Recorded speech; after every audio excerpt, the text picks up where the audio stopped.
Commissioned under the British in the year 1921, the Nine Arch Bridge stands proudly, a testament to the engineering and architectural brilliance of the early 20th century. Ideally placed between the Helo and Demodara railway station, those choosing to walk along the bridge will be presented with scenes of rolling hills and dense jungle to delight in. The Nine Arch Bridge, also known as the Bridge in the Sky, was constructed by connecting two bog mountains when constructing the Badella-Colombo Railway. This bridge is 300 feet in length, 25 feet in width, and 80-100 feet in height. It is one of the best examples of colonial-era railway construction in the country.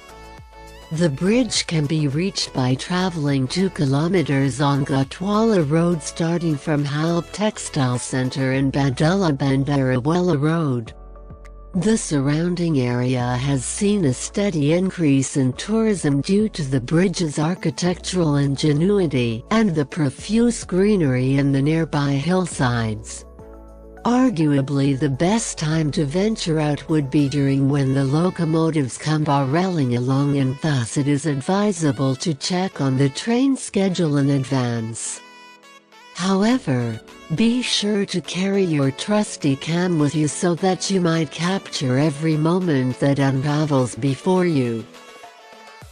The most famous story speaks of a man named P.K. Apahami, who lived in the Kapetipola area in Melimata. Born in 1870, Apahami was a famed traditional drummer and devil dancer. One day, while returning home gloomily as he lost a competition, Apahami was seen by a British official. The man was extremely frightened by the devilish apparition at the beginning, but soon became quite friendly. Learning that the strange foreigner was in his area to construct a railway, Apahami assisted by supplying him with labor from the local villages. But things did not go smoothly with the railway construction. They found that they were unable to bridge a large gap between two hills, as there was a quagmire in the valley in between. It was not possible to create firm anchoring, due to the marshy ground. On learning this, Apahami requested to take over the bridge project.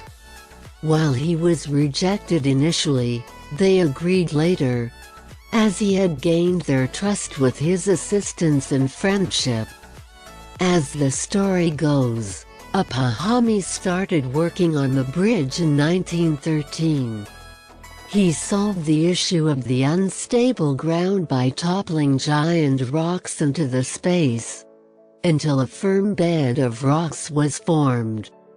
He then created the bridge's brick columns over this bed and continued with the construction of the bridge.